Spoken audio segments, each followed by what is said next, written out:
Siyata Dishmaya, Masechet Baba Kama, Daf Gimel. Nous commençons Daf Bet, Amoud Bet. 4 lignes avant la fin, Vechika Marav Papa, Hachen Veregel. Donc, comme nous l'avons vu hier, nous avons commencé cette Sugia de Arba Avot Nezikim. Il y a 4 Avot Nezikim, des Avot, c'est-à-dire des cas père, Av, Avot, c'est-à-dire les Nezikim qui sont marqués, les Mazikim qui sont marqués dans la Torah, sont appelés Avot. Les dérivés de ces cas-là sont appelés Toldot. Comme par exemple, nous avons vu pour Keren, la corne, un taureau qui encorne, c'est marqué dans la Torah, le digne du taureau qui encorne. Son propriétaire est responsable du dégât du Nézek. La Tolada, le dérivé, c'est si un taureau a poussé avec son corps une intention d'endommager ou a mordu pour aussi endommagé, donner un coup de pied ou s'est assis sur des ustensiles. Le point commun, c'est kavanato leazik, une intention d'endommager. Ce sont les dérivés de keren. Il y a donc des dérivés de keren, des dérivés de chêne, la dent, de regel, du pied, comme nous allons le voir, du esh, de la Mishnah, du feu, du bord, du puits, et même du Adam, d'après Rav, puisque Mavé, c'est Adam. Et la question de la Gemara était de savoir est-ce que le din des Toldot est comme le din des Avot? Est-ce que c'est comme Shabbat, où le din des Toldot est comme la halacha des Avot? Ou bien c'est comme Tum'a, les dinim d'impureté, où les Toldot ne sont pas comme les Avot? Rav Papa nous a enseigné qu'il y a certaines Toldot qui sont comme les Avot, d'autres qui ne sont pas comme les Avot. Et la question de la Gemara était de savoir sur quel cas Rav Papa a dit que les Toldot ne sont pas comme les Avot. Donc nous avons vu Keren, où est-ce que Keren est marqué dans la Torah, qui est Yigar, c'est pour cela que Keren est appelé un Av.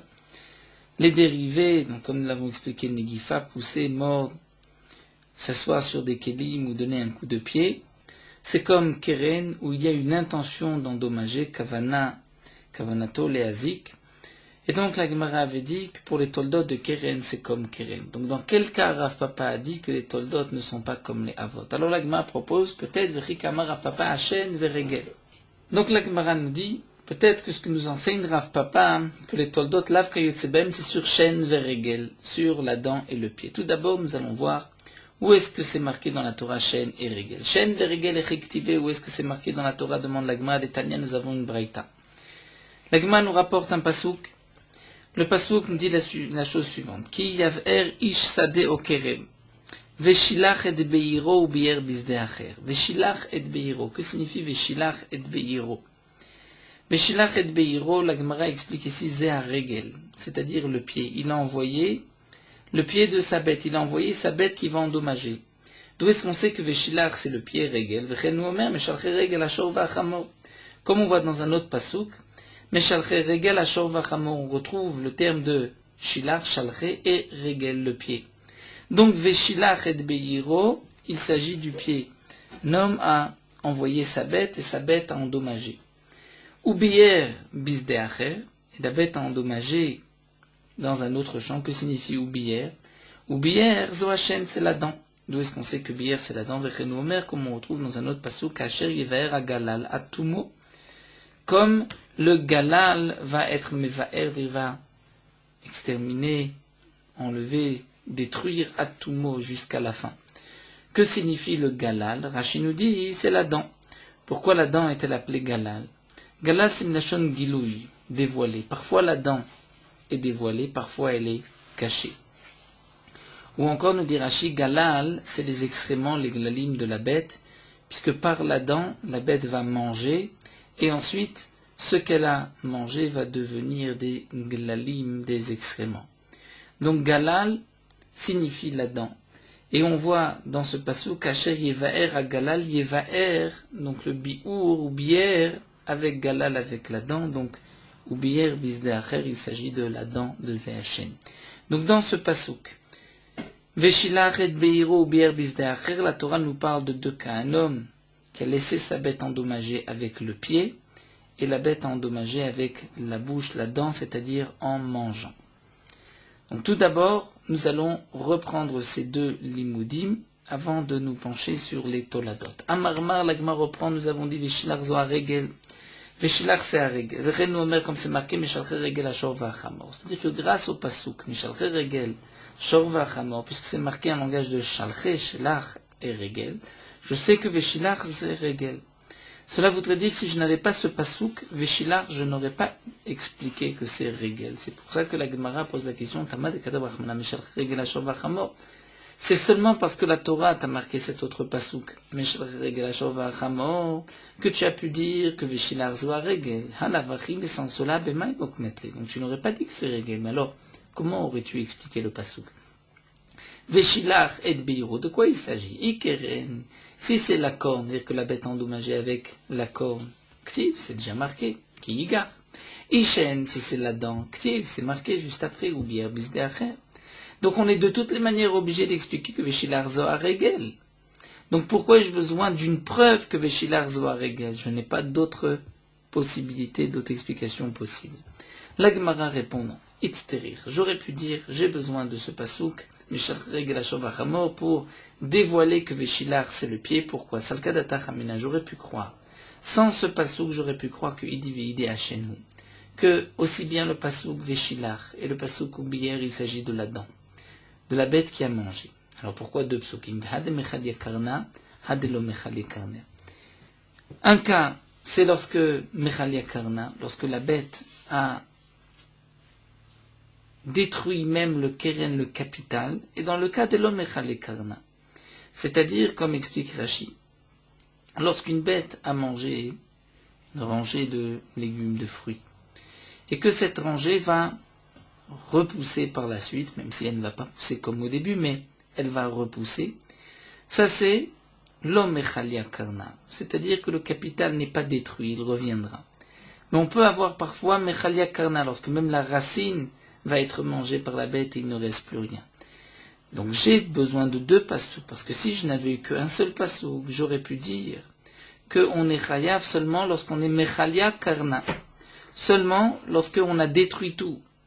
Lorsque la bête a enlevé même la racine, mais peut-être que si l'homme Mechal Yakarna, peut-être que la Torah n'a pas rendu Chayav, le propriétaire de la bête. Donc, Kamash Malan, j'ai besoin d'un deuxième pasouk, donc un pasouk Veshilach et l'autre Ubiyer, pour nous dire deux fois le cas de chêne. Dans un cas, c'est où la dent a tout déraciné, tout enlevé. Dans un autre cas, même si elle n'a pas tout enlevé, il doit payer le dégât. Donc, Kamash Malan, grâce au pasouk Mishalche regel ashor va'achamor, je vais dire que non, que Veshilach, il ne s'agit pas de la dent, il s'agit du regel. Alors la Gemara dit, mais maintenant, Vashad ukimna regel, maintenant que tu vas expliquer que Veshilach zo regel, donc il va nous rester une question, Shen de l'omechane karna minayn, de la même manière que tu nous as dit tout à l'heure qu'on avait besoin de deux psukim, un pasouk dans le cas où la bête a tout déraciné, et un autre pasouk dans le cas où elle n'a pas tout enlevé, c'est-à-dire ce qui a été mangé va repousser par la suite. C'est que je ne pouvais pas apprendre l'un de l'autre. Si je n'avais eu qu'un seul pasouk, on va dire c'est seulement lorsque la bête a tout mangé. Donc maintenant que nous avons effectivement qu'un seul pasouk, nous n'avons que Ubiyer. Et Ubiyer, c'est biour total, elle a tout déraciné. Alors la dent, dans le cas où la bête n'a pas tout mangé, de l'homme Echalkanam, Minanan, d'où est-ce qu'on sait que Bémet, on est chayav, peut-être qu'on n'est pas tour, puisque je n'ai qu'un seul pasouk Ubiyer, et c'est lorsque la bête a tout enlevé. Alors la Gemara répond, je l'apprends d'Oumia des Regel, puisque c'est marqué dans le pasuk Veshilach zo haregel, et à côté Ubiyer bisdeacher. Donc je vais dire que le Ubiyer ressemble au Regel. Ma Regel, le Shana Mechale Karna, le Shana Mechale Karna. De la même manière que pour le pied, la Torah ne fait pas de différence si Mechale Karna ou pas, puisque la Torah ne dit pas Ubiyer à propos du dégât du pied. Afshen, donc même pour la dent, le Shana Mechale Karna, le Shana Mechale Karna, il n'y a pas de différence. Même si c'est marqué Ubiyer, on va dire que grâce à Veshilach du pied, la Torah vient dévoiler que c'est pas seulement lorsqu'on a tout déraciné, mais si on n'a enlevé qu'une partie qui va repousser. Donc en vérité, j'ai besoin donc de ce pasouk Veshilach pour nous enseigner le regel, le pied, grâce à l'autre pasouk Mishalche regel ashor va'achamor. Mais sinon, on aurait pu dire que Veshilach c'est un deuxième cas de chaîne de la dent. La Gemara continue. Nous avons vu aussi à Mamar Ubiyer zo hachen, que Ubiyer, c'est la dent. Ubiyer bisdacher, c'est la dent. Vechen nous omer, comme c'est marqué, que Sharivaer Galal atumo, nous avons vu que Galal, c'est la dent. Et la dent est marquée à propos de Yevaer. Donc Ubiyer, c'est la dent. Alors nous dit la Gemara, c'est parce que la Torah nous a dit que nous avons pu traduire oublière comme étant la dent. Halavari, donc on reprend la même question que nous avons vue à propos de Regel. Halavari, si on n'avait pas eu ce passouk Kasher Vagalatumo Bemayo Kimnale. Donc on n'aurait pas pu expliquer le passouk oublière par la dent. Mais alors qu'est-ce qu'on aurait dit? Ikeren, si on avait dit la corne ktiv, c'est déjà marqué Kigar, Irregel. Si on avait dit que c'est le pied ktiv, c'est déjà marqué Ve Shilar. Alors, de toutes les manières, je suis obligé d'expliquer que c'est chaîne, même si je n'ai pas ce passouk Kasher Vagalatumo. Donc pourquoi la Gemara a besoin de nous rapporter ce passouk? La Gemara répond, Itzterir, un peu comme nous l'avons vu plus haut à propos de Regel. J'ai besoin de ce passouk, parce que sinon, si on n'avait pas eu le passouk Kasher Vagalatumo, on aurait pu dire Salkadatachamina dividé à Regel aussi bien Veshilar que Oubière. Il s'agit du pied. Alors pourquoi deux psukim pour le pied? On aurait pu dire que dans un cas où c'est la bête est partie toute seule, et dans l'autre cas c'est lorsque la personne a poussé sa bête et que la bête a endommagé. Si on avait eu que Veshilar, on aurait pu dire c'est seulement si Shalach Shluchi, il a envoyé la bête. Mais lorsque la bête a été d'elle-même, peut-être qu'on n'est pas chayav, Kamashmanan, que même dans ce cas-là, on est chayav, ça, c'est si on n'avait pas eu le deuxième pasouk de Kasher Iver Agalal Atumo. Mais maintenant, donc, le deuxième pasouk Kasher Agalal Atumo vient nous dire que Oubier signifie chaîne. Donc là vient la Gemara nous dit Kamash Malan que non, que Veshilar c'est Regel, mais Oubier c'est chaîne et ce n'est pas Regel. Alors la Gemara nous dit très bien, mais Ashtad ou Kachen, Regel d'Azlam Melaminalan. Donc maintenant que tu as expliqué le pasouk, Oubier Bizdacher, il s'agit de la dent. Donc il nous reste une question. Le pied d'Azlam Melaminalan, d'où est-ce qu'on sait lorsque la bête est partie d'elle-même qu'on doit payer le dégât, puisqu'on ne peut pas la prendre du cas de Veshilar où il a envoyé lui-même. Alors la Gemara répond ou bien des chaînes, puisque c'est marqué ensemble, Veshilar, oublière. On va dire, le Veshilar est comme le oublière. Ma chaîne, le shena shalcha shluché, le shena d'azal mimelet, de la manière que pour la dent. Il n'y a pas de différence si on a envoyé la bête ou si elle est partie d'elle-même, puisque à propos de la dent, ce n'est pas marqué Veshilar. Donc même Regel, le shena shalcha shluché, le shena d'azal mimelet, il n'y a pas de différence si la bête est partie d'elle-même ou si on l'a envoyée. Dans tous les cas, on est chayav. Donc maintenant, nous avons un pasouk Veshilar et Beiro oubière bisdeacher. La moitié du passouk Veshilach et Beiro vient nous dire que Regel, on est chayav lorsque la bête a marché, c'est-à-dire a piétiné sur son passage et endommagé. Et Oubier Bisdeacher, c'est lorsque la bête a mangé et donc endommagé par la dent, par la bouche. Je suis chayav aussi bien dans le cas où j'ai envoyé la bête, ou si la bête est partie d'elle-même. Ça, je la prends de chaîne, la Torah ne fait pas de différence. Et on est chayav aussi bien dans le cas où la bête a tout déraciné, ou même si elle n'a pas tout déraciné, que ça va repousser par la suite, on serait chayav. Ça, je l'apprends de Regel, puisqu'à propos de Regel, ce n'est pas marqué oublier. Donc, nous avons les deux psukim, ce sont les deux avot. Seulement, demande la Gemara, Velirtov rachamana veshilach, pourquoi la Torah n'a pas marqué qu'une seule phrase, veshilach et beiro? Velo oublier, je n'ai pas besoin de oublier. Et je vais dire que Veshilach, il s'agit du pied et de la dent aussi. Des mashma regel ou mashmaché. Puisqu'on retrouve un pasouk mashma regel dirtim shalch regel ashor vachamor, comme nous avons vu que le terme Veshilach à côté de regel, mais shalch regel ashor vachamor. Mais aussi on retrouve à propos de la dent, mashmachen dirtim veshen behemot ashalach bam, le pasouk dit veshen, la dent des bêtes. Je vais leur envoyer. Donc ashalach, Veshilach avec la dent. Donc lorsque la Torah marque Veshilach, je vais dire qu'il s'agit et du pied et de la dent.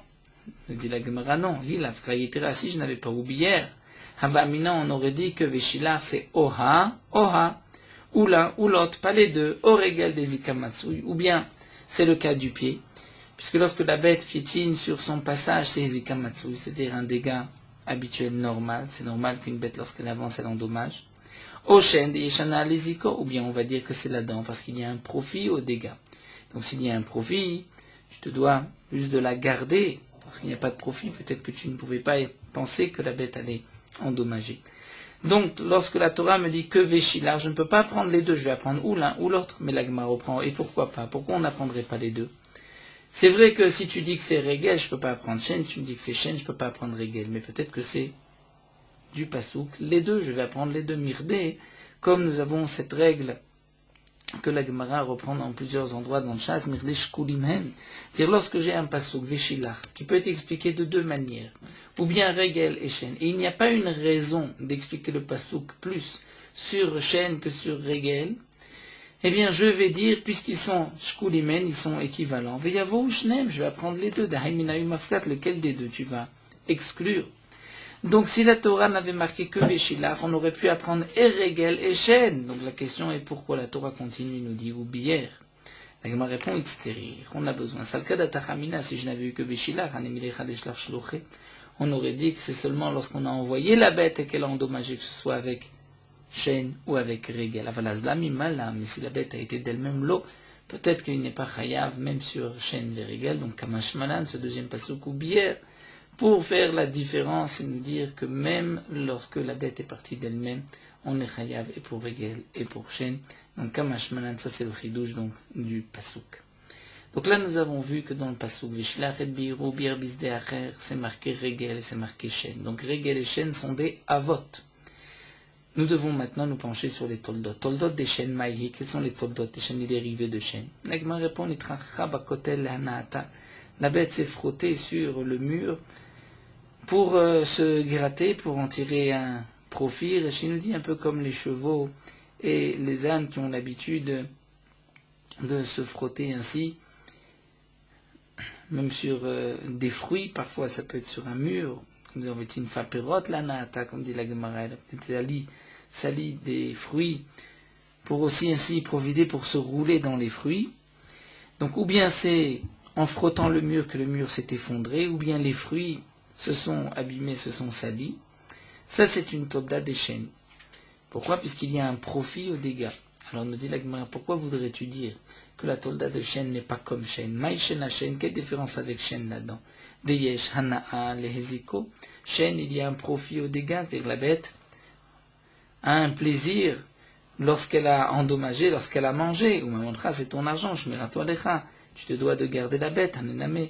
Dans ces cas-là aussi, lorsqu'elle s'est frottée contre le mur, ou s'est roulée dans des fruits, Yeshana, les écailles, elle a tiré un profit, Mamoncha, c'est ton argent, mais Shmiratan Alecha, à toi de la garder. Donc il n'y a pas lieu de dire que la tolda des Shen serait différente de Shen, et la tolda des Shen qu'est Shen. Rikam Rav Papa, donc Rav Papa qui a dit que la tolda n'est pas comme le Hav, c'est peut-être la tolda des Regel. Mais demande l'agma, tolda de Regel Maï, quelle est la tolda de Regel? Regel, c'est lorsqu'une bête endommage sur son passage en marchant. C'est quoi tolda des Regel? L'agma répond, Izika begoufa derechilucha, en marchant, elle a endommagé avec son corps, ou beseara, ou avec ses cheveux, ses poils. Rachid nous dit, des ustensiles se sont collés. C'est que moi, elle les a traînés et brisés. Mais ça, c'était aussi sur son passage en marchant. Ou bien beshlif shalé, avec la selle qui se trouve sur le dos de cette bête, ou beprombia chez befuya, ou avec le mort qui se trouve dans la bouche de la bête, ou bezouk chez betsavara, comme une clochette qui est à son cou. Lorsque la bête a endommagé, dans un de ces cas-là, bederechilura, en passant, sans intention d'endommager, sans profit particulier, ça c'est une tolda de Regel. Alors demande l'agma, pourquoi voudrais-tu dire que la tolda de Regel n'est pas comme Regel, maïchena Regel, des ikomatsui, quelle est la différence avec Regel? Regel, tu dis que c'est ikomatsui, c'est-à-dire un dégât qui est fréquent, habituel, sur ton passage, ou mamoncha, c'est ton argent, shmirat nalecha, tu dois de la garder. Eh bien, hanename, dans les cas rapportés aussi ici, zikan matsui, mamoncha, shmirat nalecha, on retrouve le même point commun que Regel. Donc la Gemara a conclu la tolda de Regel qu'est Regel. La tolda de Regel est comme Regel. Donc nous avons vu les toldot de Keren, c'est comme Keren. Toldot de Shen, c'est comme Shen. Toldot de Regel, c'est comme Regel. Donc sur quoi Rav Papa a dit qu'il y a des toldot qui ne sont pas comme les Avot? Alors la Gemara propose, Rikama Rav Papa, tolda de bord. C'est peut-être sur le dérivé la tolda de bord. Mais tolda de bord maïhi, demande la Gemara, qu'est-ce que c'est la tolda de bord? Alors, la Gemara propose, puisque, comme nous le verrons, un bord, stam, un bord, c'est un bord de dit fachim. Dit fachim, dire dit, ni pan, dit tefar, comme environ 1 mètre à peu près. Lorsqu'un homme creuse un trou de 1 mètre, une bête qui tombe dans ce trou peut mourir. Le digne de la Torah, que lorsqu'une bête est tombée dans le bord et qu'elle est morte, c'est lorsque le bord a dit fachim. Mais lorsque le bord a moins de 10 tfachim, à 9 tfachim, si une bête est tombée et morte, celui qui a creusé le trou n'est pas responsable. Mais si la bête a eu un dommage, s'est blessée, là on est chayav, étant donné que 9 tfachim peuvent endommager mais ne peuvent pas tuer. Donc la Gemara propose, peut-être qu'on va dire, il est ma av yud vetolda tet. Le av de bord, c'est yud, c'est 10 tfachim, comme c'est marqué dans la Torah lorsque la bête est morte, et en général, un bord c'est de 10 tfachim, comme Rachid explique par ailleurs. Vetolda, la tolda serait de 9, lorsqu'il y a 9 tfachim, tolda pour les nizikim, dit la Gemara, non. Le tête qui avait velo yud, qui avait dans la Torah, ce n'est ni marqué tête, ni marqué yud. Et donc, si ce n'est pas marqué de chiffre dans la Torah, tu ne peux pas dire que l'un est plus ave que l'autre. Alors la Gemara dit non, halo kasha, ça ce n'est pas une question, va mettre yelo, la Torah nous dit à propos du bord, que le propriétaire du puits, celui qui a creusé le puits, doit payer, Vehamet yelo, et le mort lui appartiendra. Donc on parle Vehamet, Hamet d'un mort, on parle d'une bête qui est morte. Donc si la bête est morte, c'est qu'il s'agit d'un bord de 10 tfachim.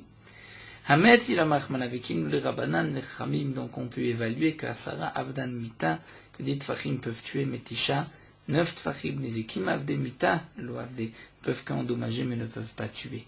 Donc dans la Torah, c'est effectivement marqué 10 tfachim, puisqu'on parle d'un taureau qui est mort. Donc le Av, c'est 10 tfachim. Alors la Gemara répond, c'est vrai, mais sauf, Zé Av les mita, Zé Av les nizakim.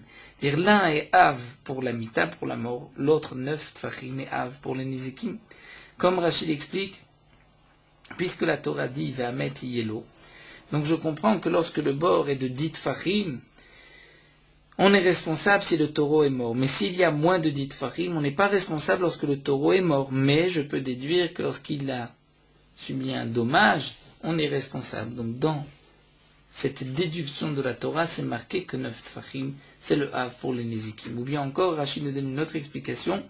De la même manière que 10 tfachim vont causer la mort, eh bien de là on va apprendre du même pasouk que 9 tfachim, c'est le Hav des Nézikim. Pourquoi? Puisque dans le passouk c'est marqué et un taureau ou un âne est tombé à l'intérieur. Rachid nous dit, puisque c'est marqué Venafal Shamashor, c'est-à-dire il est tombé, ou il est mort, ou il n'est pas mort. Et pourtant c'est marqué Balabor Yeshalem. Donc on voit que dans la Torah, on peut parler aussi du bord de 9 tfachim. C'est vrai que si le taureau est mort, alors qu'il n'y avait qu'un trou de 9 tfachim, les Khamim m'ont dit que 9 ne peuvent pas tuer, donc certainement que ce n'est pas le puits qui a tué, c'est autre chose. Mais lorsque il y a eu un dommage, donc de ce pasouk, Nafal Shamashor o Chamor, on apprend que ce soit 10 pour la mort ou 9 pour le Nezek. Donc la conclusion de la Gemara, c'est que aussi bien un puits de 10 tfachim par rapport à la mort, c'est un Hav, et un puits de 9 tfachim par rapport au Nezek, c'est aussi un Hav. Alors la Gemara continue, elle là, quelle est la Tolada de bord? Avno Sakino Masao, la pierre, sa pierre, la pierre de Reuven. Avno Sakino, son couteau, ou Masao, un poids, un fardeau, Shinichan Birshut Rabim, il les a posés dans un domaine public Veiziku, et ils ont endommagé. Ça c'est un dérivé, une Tolada de bord. Pourquoi? C'est le même principe, c'est un obstacle dans le domaine public. Eridame me demande la Gemara de quel cas il s'agit. Ide Afkerinu. Est-ce qu'on parle dans le cas où il a posé la pierre ou le couteau, où il l'a rendu Efker ou pas? Nous avons une marloquette que nous verrons Bezrat Hashem un peu plus loin. Entre Rav ou Shmuel, quel est le digne d'un bord lorsque il a été rendu Efker ou lorsque il n'a pas été rendu Efker? C'est-à-dire tout obstacle posé dans le domaine public, mais qu'on a rendu Efker, aussi bien d'après Rav que d'après Shmuel, c'est le même digne que bord, donc c'est un dérivé de bord. Si on ne l'a pas rendu Efker, c'est-à-dire on a déposé un obstacle, mais on ne l'a pas rendu Efker, on garde la propriété sur cet obstacle, là c'est une marloquette. D'après Shmuel c'est comme bord, et d'après Rav c'est comme shor, comme son taureau. Donc la Gemara nous dit, tu nous parles d'une pierre, d'un couteau, d'un poids qui a été posé dans le domaine public et qui ont endommagé. Et tu veux nous dire que c'est la tolda du bord qui ne ressemble pas au digne du bord. De quel cas il s'agit de Malagma Echidamide Afkerinu, si on a rendu Efker cette pierre ce couteau, ce poids, alors ben les Rav, ben les Shmuel, aïnou bor, aussi bien d'après Rav, d'après Shmuel, c'est le même din que bor. Donc c'est une tolada de bor. Fait de l'afkerinu, si on n'a pas rendu efker, alors tout dépend. Il est Shmuel, d'après Shmuel, d'amakulam, borolamad, nous qu'on a appris toutes ces sortes de dégâts, d'obstacles de bord. Donc aïnou bor, c'est comme bor. Et nous verrons que si c'est comme bor, donc il n'y a pas de raison de faire une différence entre le Hav et la Tolda. Mais il est Rav d'Amakula Mishrolamad, et même d'après Rav qui a dit que tout obstacle qui n'a pas été rendu efker, abandonné, on garde la propriété de cet obstacle, on l'apprend Mishoro, Lamad, nous qu'on est Chayav comme Shor, alors Aïnou Shor. Et pour Shor, nous l'avons vu plus haut, que les Toldot de Shor sont comme le taureau. Donc que tu dises que c'est comme un Shor, nous avons vu que les Toldot sont comme Shor. Que tu dises que ce soit une Tolda de bord, alors on reprend Maïshenabor. Quelle serait la différence entre la Tolda et le Hav? Quelle différence? Pourquoi voudrais-tu dire que pour le bord on est Chayav? Puisque lorsqu'on a creusé un puits, c'est déjà Tridatasine, c'est-à-dire ce qui a été fait, c'est Omed le Nezek. C'est sûr qu'il peut y avoir un dégât immédiat de ce puits. Ou Mamoncha, c'est ton argent. C'est ton argent, c'est ta responsabilité, même si parfois ce n'est pas son argent, c'est dans un domaine public, nous le verrons. Ou Shmirato alecha, et tu as la garde sur ce puits. Alors Hanename, sur Avno Sakino ou Masao, lorsqu'ils ont le même statut que Trilatasi Atanenesek, lorsqu'ils ont été posés dans le domaine public, c'est aussi, ils sont prêts à endommager. Ou Mamoncha, c'est ton argent, ou Shmiratan alecha, tu dois les garder, et la tolda des bords qui est bord. Donc l'Agma nous dit effectivement la tolda des bords, c'est comme le bord, c'est comme le puits. Donc Rav Papa qui nous a dit que les toldot ne sont pas comme les avot, ce n'est pas à propos de les tolda du bord. Alors l'Agma nous dit V'chikama Rav Papa tolda de Mavé. Peut-être que Rav Papa nous a dit que la tolda n'est pas comme le Hav, c'est sur la tolda de Mavé. Et qu'est-ce que c'est Mavé? Maïnihu. Et quelle est la tolda de Mavé? Comme nous l'avons déjà mentionné dans la Mishnah, nous verrons Bezrat Hashem une marloquette entre Rav et Shmuel, juste après. On réservera pour le Dav Dalet. Que signifie Mavé? D'après Shmuel, Mavé c'est Hashem, c'est la dent. Si c'est la dent, Haoukim la tolda des chênes qu'Eshen, on l'a vu déjà auparavant que la tolda de la dent des chênes c'est comme chêne. Donc ce n'est pas sur ce cas-là que Rav Papa a dit que toldotem laf kayot sepayim. Il est Rav, si d'après Rav qui a expliqué que Mavé, évidemment Mavé c'est Adam, c'est l'homme qui endommage. Alors Maï avot ou Maï toldot, quels sont les avot et les toldot chez l'homme? Beritema, peut-être que tu diras Av nior, tolda yashen. Le Hav, c'est lorsque l'homme est réveillé. La Tolda, c'est lorsqu'il dort. Vatna, nous dit l'Agma, non. Nous avons une Mishnah Adam Mouad, le Olam Ben Er Ben Yashan. Un homme est Mouad, c'est-à-dire est toujours averti, il est responsable de son dégât, qu'il soit réveillé ou qu'il dort. Donc, nous dit la Gemara, ça ne peut pas être la Tolda lorsqu'il dort, c'est comme le Hav, c'est comme l'homme, il est Chayav. Et là, alors la Gemara reprend à Kicho Venio. Kicho Venio, c'est-à-dire, Kicho Venio, ce sont des glaires, un crachat, qu'un homme a craché, a jeté. Rachid traduit par Kicho comme étant crachat de la bouche, et Nio, le liquide du nez. Tosfot explique un peu différemment, il dit que Kicho, et Nio, Kicho, c'est ce qui ressort de la gorge avec force. Et Nio, c'est ce qui veut dire un chat de salive qui sort de la bouche. Donc ça, c'est la Tolada. Comment ça? Lorsque Kicho et Nio ont endommagé. On dit l'Agma Echida, mais comment ont-ils endommagé? Si c'est en les crachant, c'est sur leur trajectoire qu'ils ont endommagé, par exemple, c'est tombé sur des habits, ou dans un liquide, et ce liquide n'est plus consommable. Alors ça, ce n'est pas une tolada kochohu, c'est comme l'homme, c'est comme la force de l'homme, c'est son koach, c'est-à-dire par son crachat, par sa trajectoire, il a endommagé. Ibata denayar, si c'est une fois qu'ils ont été posés sur le sol, ils sont tombés sur le sol. Ensuite, ils ont endommagé, par exemple, un homme a glissé. Alors ben le Rab ben Shmuel, il nous bord, c'est bord, puisque là, dans ce cas-là, c'est sûr qu'il a été mafkir, son roc, son kicho venio, il n'a pas l'intention de garder la propriété sur ses glaires, sur son crachat. Donc c'est sûr que c'est comme bord. Et bord, nous avons vu que la tolda de bord, c'est comme bord. Alors la Gemara nous dit la tolda de mavé qui mavé, on conclut aussi que la tolda de mavé, c'est comme mavé. Alors sur quoi Rikama Rav Papa, sur quoi Rav Papa nous a dit que Totem Lafkautsebaem, l'Agma propose encore à Tolda de Esh, un dérivé du feu. C'est quoi le feu? Tolda de Esh Maini. Le feu, c'est lorsqu'un homme allume un feu dans un endroit, et qu'ensuite avec un vent, Beruach Metsuya, un vent fréquent, ce vent a fait propager le feu dans un autre champ et endommagé. Donc celui qui a allumé le feu est responsable puisqu'il devait penser que le feu pouvait se propager. La tolda de Esh Mainiu, de quoi il s'agit? Il est Ma'avno Sakino Masao Shinicham Berosh Gago. L'Agma propose une pierre, un couteau, un poids qui a été posé sur le haut du toit. Venaflou, ils sont tombés Beruach Metsuya avec un vent fréquent. Donc il devait penser que de laisser une pierre ou un couteau à cet endroit-là avec un vent, le vent allait l'emporter, Viziko. Donc ça ressemble à Esh, au feu, puisqu'il y a un Koach Acher Mourav Boder, une autre force, un vent qui a aidé au dommage. Donc Echidame demande l'Agma de quel cas il s'agit. Ibéadedaz le Kamezake. Si c'est sur leur trajectoire qu'ils ont endommagé, le couteau de trajectoire a endommagé Aïnou Esh, c'est comme Esh. Et donc Maïshena Esh, quelle différence Esh?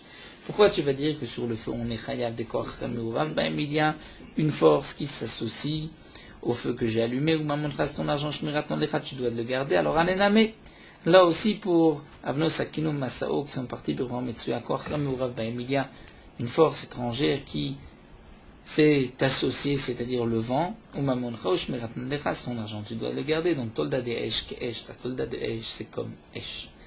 Donc il ne nous reste plus vraiment de Toldot pour trouver dans quel cas Rav Papa nous a dit que Toldotem Lav Kayutsebaem. Mais la Gemara arrive à la conclusion, Mechikama Rav Papa Tolda de Regel. Quand est-ce que Rav Papa a dit que Toldotem Lav Kayutsebem sur la Tolda de Regel? Mais demande la Gemara Regel, on a dit auparavant, Okim la Tolda de Regel. Qui Regel? On avait dit que la Tolda de Regel, c'est comme le pied, comme Regel. La Gemara répond, Bechatzi Nezek Tzrurot. Il y a un cas, un dérivé de Regel, Chatzi Nezek Tzrurot. Tzrurot, c'est-à-dire des cailloux. Une bête était en train de marcher et elle a fait gicler des cailloux avec ses pieds. Et ces cailloux ont brisé des ustensiles. Ce n'est pas la bête qui a brisé l'ustensile, c'est le caillou qui a été envoyé, éjecté par la bête. Mais la bête n'avait pas une intention d'endommager, c'était en marchant que la bête a fait gicler ces cailloux. Et bien sûr, ce dégât de Tzrurot, bien que c'est un dérivé de Regel, la Torah a dit, par une halakha, le Moshe Misinaï, comme le dit Rashi, qu'on ne paye que Chatzinezek, la moitié du dégât. Et ça, c'est ce que Rav Papa nous dit, Chatzinezek Tzrurot, sur ce dérivé de Regel, Chatzinezek Tzrurot, il Cheta Gemirala, nous avons une halakha, le Moshe Misinaï, qu'on ne paye que la moitié du dégât. C'est dans ce cas-là que la Tolda ne ressemble pas au Hav. Le Hav, on paye Nezek Shalem, et là, on paye que Chatzinezek. Mais demande la Gemara, Vamaï Keril et Tolda des Regel. Alors pourquoi ça s'appelle une Tolda des Regel? Puisqu'en fin de compte, on ne paye pas comme Regel. Tosfot pose la question, mais pourquoi on ne dit pas que c'est Tolda des Regel? Parce que ça ressemble au pied. Tosfot répond qu'étant donné que le din est différent, on aurait dû donner un autre nom à cette Tolada, à cette Tzrurot, ne pas l'appeler Tolda des Regel. Donc pourquoi on l'appelle Tolda des Regel? La Gemara va répondre, Leshalem mina aliyah, pour payer de la aliyah, c'est-à-dire, nous avons une halakha. Lorsque un taureau a encorné les 3 premières fois, on ne payera que Chatzinezek, mais c'est un Chatzinezek qui se paye que migoufo de la bête elle-même. Prenons un exemple concret, une bête, un taureau, qui vaut 212. Ce taureau a endommagé un taureau qui en vaut 500. Pour la première fois, combien doit-il payer? Chatzinezek ne paiera que 250. Mais le taureau lui-même qui a endommagé ne vaut que 200.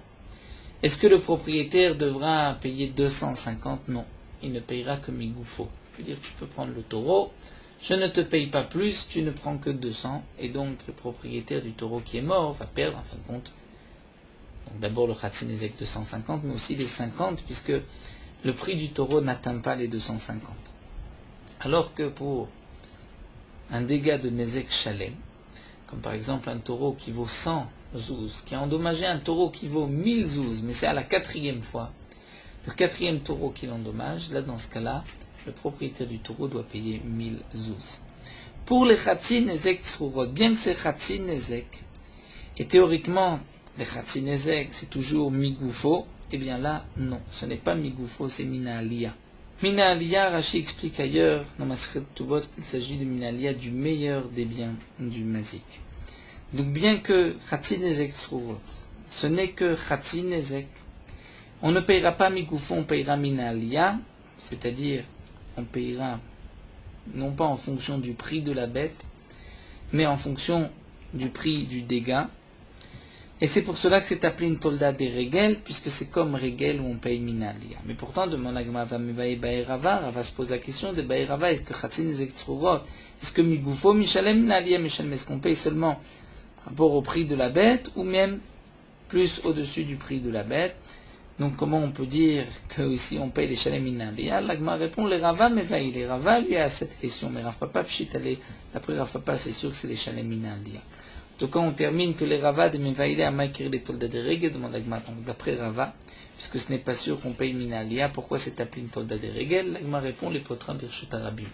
Pour dispenser ce dégât Birshut Arabim, si une bête marchait dans le domaine public et a fait éjecter un caillou, ce caillou endommagé, de la même manière que pour Regel, on n'est pas chayav de payer Birshut Arabim, là aussi, on ne payera pas, ce n'est pas comme Keren, on est chayav Birshut Arabim dans le domaine public, donc on comprend pourquoi c'est appelé Tolda des Regel, parce que, ou bien les Shalem Mina Aliyah, ou bien les Potra Birshut Arabim, et donc c'est dans ce cas-là que Rav Papa a dit qu'il y a des Toldot qui ne sont pas comme les Avot, le Av c'est Regel, et la Tolda c'est Tzrurot, et on ne payera que Chatzi Nezek, donc ce n'est pas comme le Av où on paye Nezek Shalem. Donc nous avons terminé ici cette Sugya. La question première de la Gemara a été, puisque c'est marqué Avot, donc il y a des Toldot, est-ce que les Toldot sont Kayut Bahem ou pas? La Rav Papa nous a dit que toutes les Toldot Kayut Bahem, à l'exception d'une seule, celle de Tzrurot, qui est une Tolda de Regel. Donc au passage, nous avons vu tous les Avot et les Toldot de chaque Melacha, comme la Gemara donc l'a rapporté sur ces deux dapim, mais nous avons vu aussi la source des Avot marqués dans la Torah à propos donc du Shor, qui est Ekeren, Eregel et Shen. Nous avons vu le Bor, on a vu le Esh, le Adam, il y a des psukim mefourachim lorsque l'homme a endommagé. Donc la Gemara nous a expliqué les Toldot, et qu'à chaque fois les Toldot ont le même din que les Avot, à l'exception donc de Tzrurot, qui est une Tolda de Regel, mais qui n'est que Chatzi Nezek. Nous nous arrêtons ici et on reprendra avec la machloket de Rav Shmuel concernant Mavei. Nous poursuivons avec Merot Halacha Daf Gimel. Adam Amazik ou Mamon Amazik, l'homme qui endommage et l'argent qui endommage. Un homme est responsable des dégâts que lui a causés ou que son argent a causé. Mais il y a une différence entre l'homme qui endommage lui-même ou son argent qui endommage, comme nous le verrons. Un homme, Adam Amazik, doit payer qu'il est endommagé volontairement ou involontairement, ou même par un cas de force majeure, puisque un homme est Mouad Leolam, de la Gemara est toujours averti, Shoget Mezid, qu'il soit réveillé ou qu'il dorme, tout ce qu'il peut, tout ce qu'il a endommagé. Donc si un homme, en marchant, a trébuché, est tombé, au moment où il est tombé, il a endommagé, il doit payer le dégât. De même, un homme qui monte sur les échelons d'une échelle. Un des échelons n'était pas bien serré, s'est brisé. Et cet homme est tombé sur des ustensiles et les a cassés, il doit payer. Bien que, on peut dire, c'est un cas de honnête, malgré lui, il aurait dû faire attention de ne pas monter sur une échelle où les échelons ne sont pas bien serrés, ne sont pas solides, où il n'y a pas de crainte que un des échelons, que quoi que ce soit ne tombe et ensuite endommage.